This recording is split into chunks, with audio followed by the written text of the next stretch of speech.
Hello students, welcome back to my channel. आज हम इस वीडियो में हिस्ट्री के क्लास 8 के लेसन 1 करेंगे। लेसन का नाम है मुगल सम्राट एवं उनका प्रारंभिक प्रतिरोध। इस वीडियो में हम रिक्त स्थान और क्वेश्चन आंसर को डिटेल से पढ़ेंगे।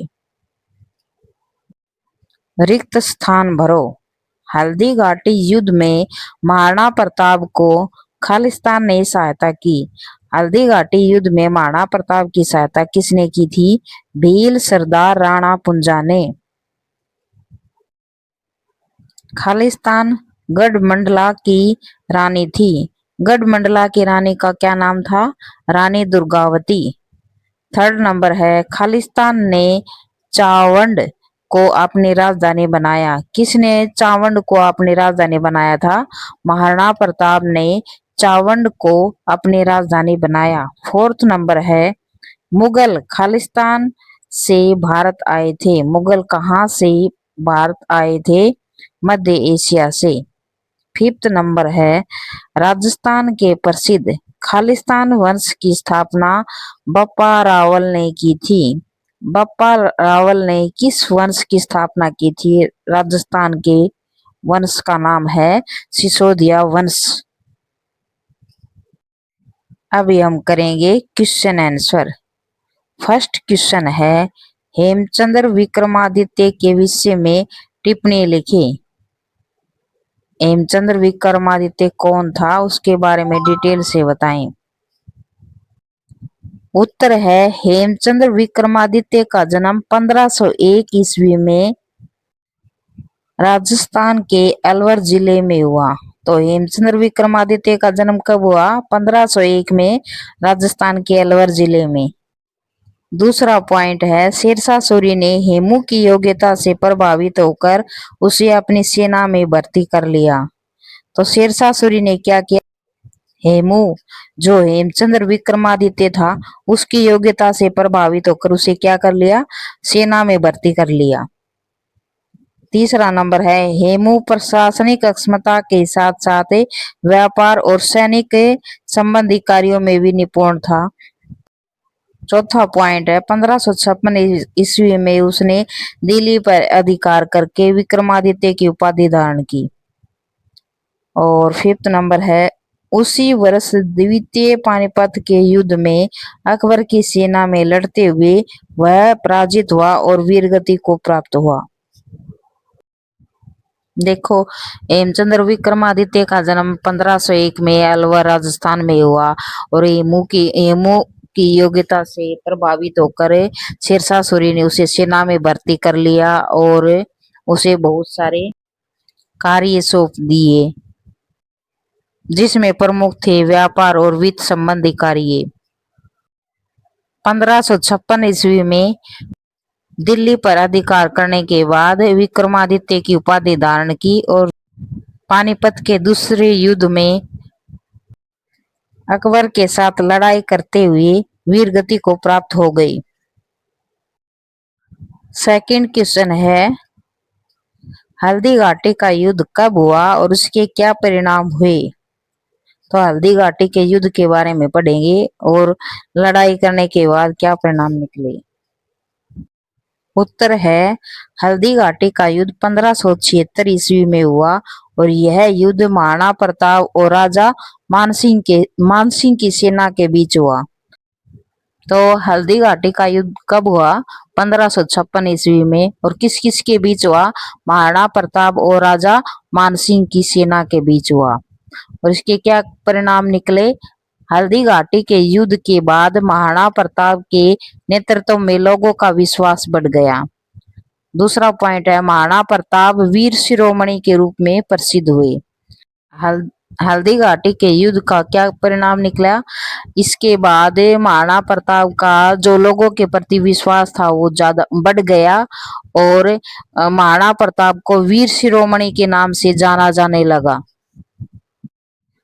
थर्ड क्वेश्चन है, रानी दुर्गावती के प्रतिरोध का वर्णन करें।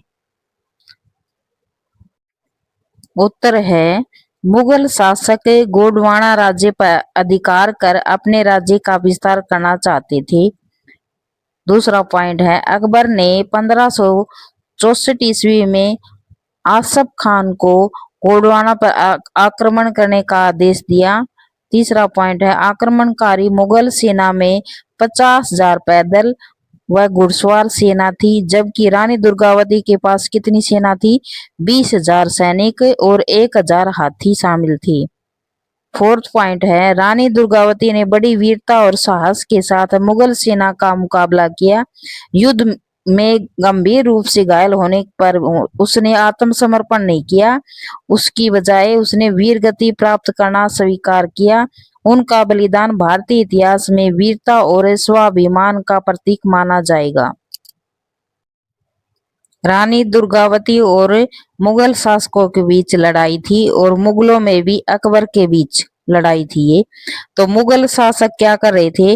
जो गोंडवाना राज्य था उसके ऊपर अपना अधिकार करना चाहते थे। इसके लिए उसने 1556 ईस्वी में जो अकबर था उसने आसफ खान को गोंडवाना पर अधिकार करने के लिए भेज दिया।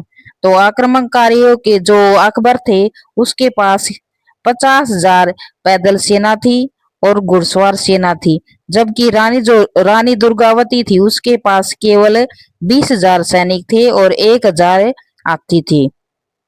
तो रानी दुर्गावती ने उसके साथ डटकर मुकाबला किया और उसने उस हार को स्वीकार नहीं किया और वह गंभीर रूप से घायल होने पर उसने अपने सीने के अंदर छुरा घोंप दिया और वीरगति को प्राप्त हो गई। अगला क्वेश्चन है महाराणा प्रताप के जीवन पर एक निबंध लिखिए। तो महाराणा प्रताप के बारे में बताना है।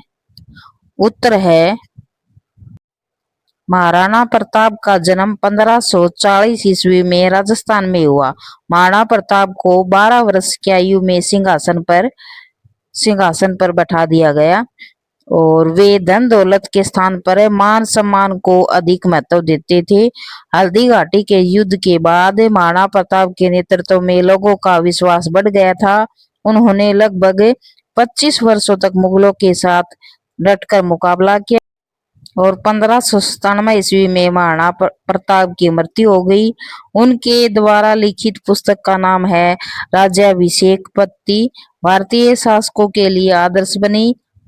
अपने जीवन काल में महाराणा प्रताप ने संगीत, मूर्तिकला और चित्रकला को संरक्षण दिया। अभी देखो एक बार महाराणा प्रताप के जन्म के बारे में बताएंगे कि उसका जन्म 1540 में राजस्थान में हुआ और 12 वर्ष की आयु में छोटी सी उम्र में ही उसे सिंहासन सौंप दिया गया और वे धन दौलत के स्थान पर मान सम्मान को अधिक महत्व देते थे। हल्दी घाटी के युद्ध के बाद लोगों के प्रति उसका विश्वास बढ़ गया और उसको महाराणा प्रताप को ज्यादा मान सम्मान देने लग गए। उन्होंने 25 साल तक है ना मुगलों के साथ लड़ाई की और 1597 ईस्वी में उसकी मृत्यु हो गई। महाराणा प्रताप ने एक पुस्तक लिखी राज्याभिषेक पद्धति नाम से और उसने अपने जीवन काल में क्या क्या किया? चित्रकला, संगीत और मूर्तिकला को भी संरक्षण दिया। ये 4-5 पॉइंट मैन याद कर लेना। 5वां क्वेश्चन है मोहन सिंह मंडार का मुगलों से संघर्ष पर एक नोट लिखे। मोहन सिंह मंडार का संबंध हरियाणा के कैथल जिले से था। उनका सारा जीवन मुगलों से संघर्ष करते हुए बीता। मुगलों ने सेना को 3 हिस्सों में बांट लिया था।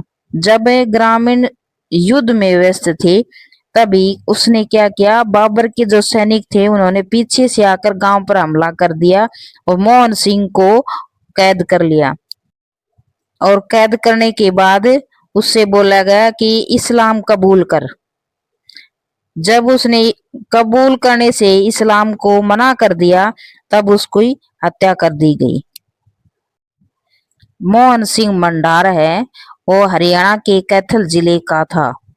उन्होंने अपना सारा जीवन मुगलों के साथ लड़ाई करते हुए बिता दिया। मुगलों ने मोहन सिंह भंडार के साथ जब लड़ाई की तो सेना के 3 हिस्से बना लिए, 3 हिस्सों में बांटकर लड़ाई की। जब वे ग्रामीण युद्ध करने में व्यस्त थे तो उन्होंने क्या किया, गांव को जला दिया और मोहन सिंह भंडार को कैद कर लिया और उसे बोला गया कि इस्लाम कबूल कर। जब उसने इस्लाम कबूल करने से मना कर दिया तो उसकी हत्या कर दी गई। छठा क्वेश्चन है, हाकिम खां सूर एवं हसन खान मेवाती के मुगलों के विरुद्ध प्रतिरोध में क्या भूमिका थी? उत्तर है हाकिम खां सूर। वह शेरशाह सूरी का वंशज था। महाराणा प्रताप ने उसे मेवाड़ का सेनापति नियुक्त कर दिया था और वे मेवाड़ में शस्त्रागार मतलब शस्त्र वगैरह संभालते थे। वे हल्दी घाटी युद्ध में लड़ते हुए शहीद हो गए। 2-4 ही पॉइंट बताने हैं। आगे है हसन खान मेवाती। बाबर ने उसे इस्लाम कबूल करने के लिए कहा, लेकिन उसने क्या किया, हसन खान मेवाती ने देशभक्ति का परिचय देते हुए इस्लाम कबूल करने से मना कर दिया और खानवा के युद्ध में लड़ाई करते हुए वो वीरगति को प्राप्त हो गया। खानवा की लड़ाई हुई 1526 ईस्वी में पानीपत का प्रथम युद्ध हुआ और 1527 ईस्वी में खानवा की लड़ाई हुई थी और राणा सांगा और महाराणा प्रताप के बीच हुई थी। उसने युद्ध में राणा सांगा की सहायता की थी। इन सभी क्वेश्चनों को अपनी वर्डिंग में लिखकर याद कर सकते हो। Thanks for watching video. Video पसंद आए तो लाइक, सब्सक्राइब और शेयर करें।